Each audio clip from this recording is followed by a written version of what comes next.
on the web. So if you're looking to build an awesome, scalable, and easily maintainable website or web application, then PHP is an awesome language to do it with. PHP is great because it integrates super well with HTML. So you can actually write your PHP code right along with HTML and they'll work together perfectly. There are millions of websites and web applications that are currently online which use PHP and rely on PHP on the backend. And PHP is what we would call a server-side language. So it's basically a language that's going to sit on the web server and it'll be able to interact with the client and do different things in order to make your website more powerful. In this course, we're going to cover the bare basics. So I'm just going to get you guys up and running with PHP. We'll talk about installing PHP, getting everything set up. We'll look at creating your first PHP file, and we'll talk about like how PHP can interact with HTML. And then we're going to get a little bit more advanced. We'll talk about how we can use PHP to get input from a HTML form. We'll look at how PHP can be used in combination with HTML to make our websites more powerful. And then we're going to look at just some general programming concepts, things like if statements and for loops and arrays and data structures. So we're going to get into not only how PHP can be used on the web, but also how PHP can be used just as a general programming language. Then finally, we're going to talk about object-oriented programming. So we're going to look at how we can use PHP to create things like classes and objects. So if all that stuff sounds good, then this course has something for you. I'm really excited to be bringing you guys a PHP course. And hopefully by the end of this course, you have a better understanding of PHP and you can get started writing your very own web application. In this tutorial, I'm going to show you guys how to install and set up PHP on Windows. So PHP is actually pretty easy to set up. We basically just have to download a few files and we're actually going to have to modify something in our Windows computer and then we should be able to have everything set up and ready to go. So I'm going to show you guys how to do that. And the first thing we want to do is just head over to our browser. We're going to go ahead and download something. And I'm actually over here on this website. It's called php.net. So it's a pretty simple web address. And over here, there's going to be an option for downloads. So we're going to go ahead and click downloads. And you'll see over here, there's a bunch of different options. We want to click Windows downloads because we're on Windows. So I'm going to go ahead and click that. And now over here, you'll see that there's a bunch of different options. This is going to be the latest version of PHP that's going to be available. So in our case, it's 7.1. And what I want to do is basically pick the version that's appropriate for my operating system. In my case, I have a 64-bit operating system. And I'm going to choose this thread safe version. So if you have a 32-bit operating system, you can pick this guy up here. In my case, I'm going to pick this one. And you'll see here there's an option for a zip file. So I'm just going to click on this, and that's going to go ahead and download this zip file. And this zip file has all the files that we need to start using PHP. So when that is finished downloading, let's just hop over to our downloads folder. And you'll see here we have the zip file. So what I want to do is I actually want to extract this. So I'm going to go ahead and extract all the files that are in here into another folder. So I'm just going to click extract all. And down here, I basically just want to type in the name of the folder where I want to store these. In my case, and just for simplicity's sake, I'm going to go ahead and just store these at the root directory of the C drive. And I'm going to store them inside of a folder called PHP. So I'm basically making this folder here PHP, and I'm going to go ahead and extract all of these files into that folder. So once we've typed that in, I'm just going to click extract, and this is going to go off and extract all those files into a new folder called PHP at the root directory of our C drive. Here's the thing, if you want to put them somewhere else, you can put them somewhere else, but to fully follow along with what I'm doing, you can put them at the root directory of your C drive. All right, when that's finished extracting, you'll see that it opens up this PHP folder here. So here I am on the C drive, and over here we have our PHP folder, and in here there's just a bunch of files. So you really don't have to worry about any of these files. Obviously don't touch any of them or modify any of them, but as long as we have these here in this folder, then we're ready to go. So we have everything downloaded. Now we have to do one more thing, which is called configuring our Windows path variable. Essentially what this means is we have to tell Windows that PHP is inside of this folder. So eventually we're going to want to run PHP and use it and use all of its functionality. In order to do that, we have to tell Windows about it. So we basically just have to tell Windows where we put PHP. So down here, I'm going to go in my search bar, and I'm basically just going to start typing in environment, so environ, and this option over here should pop up. It says edit the system environment variables. This is what we want. So we're going to click on that, and this should open up a window where we can configure our path variable. So this window is going to open up here. There should be an option down here that says environment variables. You want to click that, and over here there's going to be a couple different options. We want to go over here to this where it says variable path. So wherever you see this path variable, I'm just going to click edit. So we want to edit this variable, and basically this is just a Windows system variable that kind of tells Windows where a bunch of executable files are. So what we want to do is we want to tell Windows about PHP, and we can do that by telling Windows where it is inside of this path variable. So I'm just going to click new over here, and then down here in this little typing box, we can just type in C:\PHP. So I'm basically typing in the location of the folder where I extracted all those PHP files. So once we do that, we can just click OK, and that's going to go ahead and be added to the path variable. So I'm going to click out of this, click OK over here. And now we want to make sure that that works. So once again, I'm going to go down to the search bar, and I'm just going to type in CMD this time. And this option over here for command prompt should show up. So you want to click that. And the command prompt is basically just a way that we can interact with the computer using text commands. So down here in the command prompt, the first thing I'm going to do is just type in echo %, PATH in all capitals, and then %. And this is going to go ahead and print out that path variable. So we want to make sure that the entry PHP is in here. So we want to make sure that that folder is showing up there. As long as it's showing up there, then we successfully updated the path variable. Now the last thing that we want to do is just check to make sure PHP is working. So I'm just going to type in PHP-V, and I'm going to hit enter. And we should get this version number popping up for PHP. So as long as you get a version number popping up here, you're not getting any errors, then you've officially installed PHP on your computer. And believe it or not, that's actually all we're going to need to get started writing PHP and building an awesome website. So stick around for the next tutorial, and I'm going to show you guys how to get started creating your first PHP file.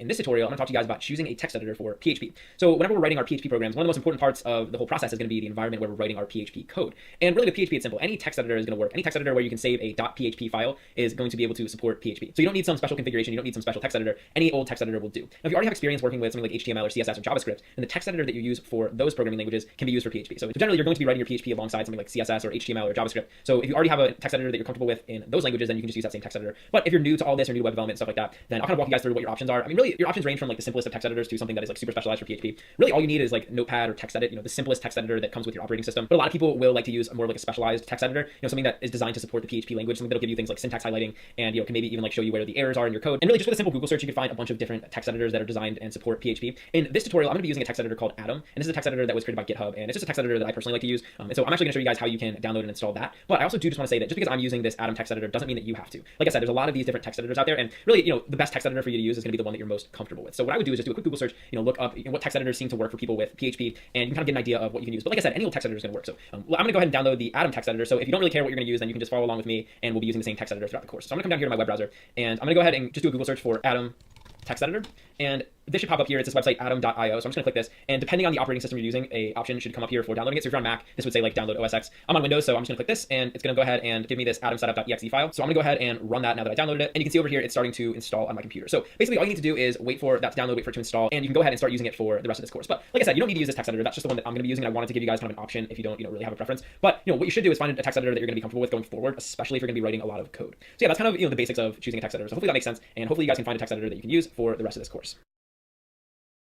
In this tutorial, I'm going to show you guys how to get your first PHP file up and running. So we're going to set everything up that we need to set up. We'll create a PHP file, and then we'll actually print something out onto the screen so we can make sure everything is working correctly. So let's get started. The first thing that we have to do when we're working with PHP is we actually have to start something called a PHP server. Now, basically, when we want to use PHP, we have to run PHP on a web server. So PHP is what's called a server-side language. Basically means it's a programming language that's going to run on a web server. And we can use PHP on that web server in order to interact with our websites. So your website is basically just a collection of files that gets given to the user. And we can write PHP on the web server, which is going to handle like giving out files to users or getting input from users and doing stuff like that. So basically, all you need to know is that PHP is going to run on a web server. And you don't really need to understand any more than that just as a beginner to PHP. And I'm going to show you guys how we can set up our very own web server. And actually, a web server comes with PHP, so it's really easy. So what I want to do is I want to open up my terminal or my command prompt. Now, if you're on Mac, it's going to be called the terminal. If you're on Windows, it's going to be called the command prompt. And I'm just going to come down here and just search for the command prompt. I'm going to search CMD because I'm on Windows. If you're on Mac, just search for terminal, and I'm going to open this up. And the command prompt and the terminal are basically just two programs which will allow us to interact with the computer using text commands. That's essentially all you need to know. And over here, we're actually going to start a web server. So you can just type in PHP, and I'm going to type hyphen, a capital S, and then I'm just going to type localhost 4000.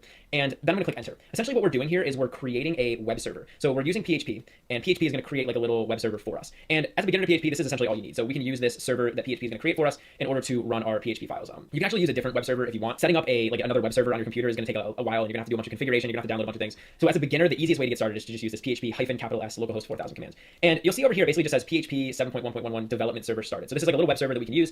And you'll see over here it says listening on HTTP localhost 4000. So localhost is essentially just like the web address of your local computer. And this basically just means that we have a web server running on our local machine, and it's running on port 4000. And then down here you'll see it says document root is c/users/Mike D. Now if you're on OS X, this might be different. It's probably still going to be like users and then your username. So that's basically where PHP is going to start looking for files that we're going to run. So now that we have our server set up, you want to just leave this running. So don't exit out of this window. I'm just going to minimize it, but make sure that you don't exit out of it. And what I'm going to do is I'm going to come down here in my file explorer, and I'm going to go to that document root. So if you remember, it was users and then my username. So I'm just going to go down here, and we'll go to users and then Mike D. So this is where that document root was. In other words, this is where PHP is going to start looking for files that we want to run. So what I'm going to do is I'm actually just going to create a new folder here. So I'm just going to click new folder, and I'm just going to call this folder www. So www is just going to stand for like our website. You can name it whatever you want, but I'm just going to name mine www. And now what I want to do once I have this www folder created is I want to create a PHP file. And to do that, I'm actually going to open up my text editor. So over here, I'm going to open up Atom, which is the text editor that we installed in the last tutorial.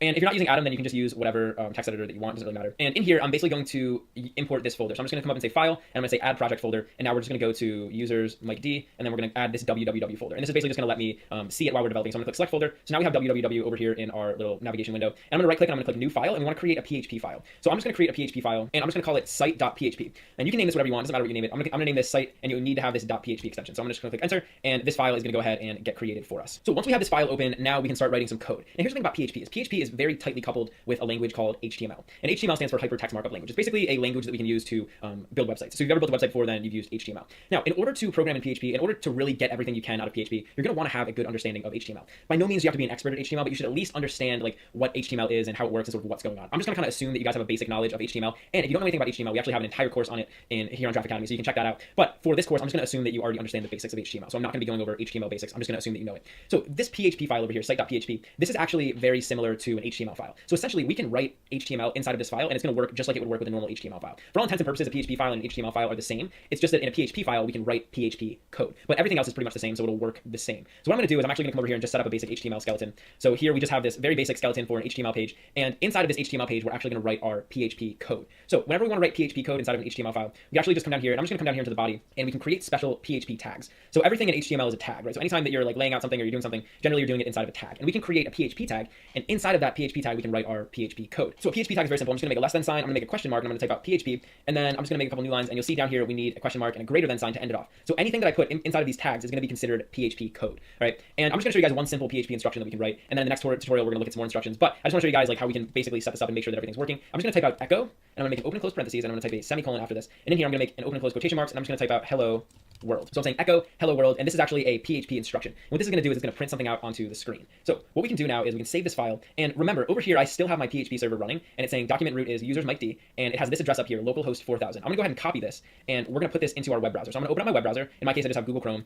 and over here in the address bar, I'm going to put in localhost 4000. Now, when we click enter, you'll notice that it says not found, and that's because there's no PHP files here at the root directory. But if you remember, we stored our PHP file in that www folder. So I can just make a /www, and then I can say /, and I'm going to type in the name of the PHP file. So it was site.php. And so now we're navigating to the folder where we're storing all of our files, and then I'm typing in the file name, and now when I click enter, it should bring us over here to this page. And you'll see when I go to site.php, it's printing out onto the screen hello world. So basically, we have successfully run our first PHP program. We have everything set up, and we're ready to start working some more. In this tutorial, I'm going to show you guys how you can use the echo command in PHP to write HTML from inside of your PHP code. So this is going to be kind of cool. And in the last tutorial, I showed you guys this very basic PHP command called echo. And we basically just typed out echo in open and close parentheses, an open and close quotation mark, and then we typed out hello world, and then finally we ended this off with a semicolon. And when I went over here and refreshed my browser, we saw that hello world showed up over here. And that's kind of just like a super basic line of code. So I'm going to actually show you guys sort of what this does, and we're going to break it down. So echo is basically a command in PHP, which allows us to write information out onto the HTML document. So if I was to come over here and I viewed the page source of this HTML document,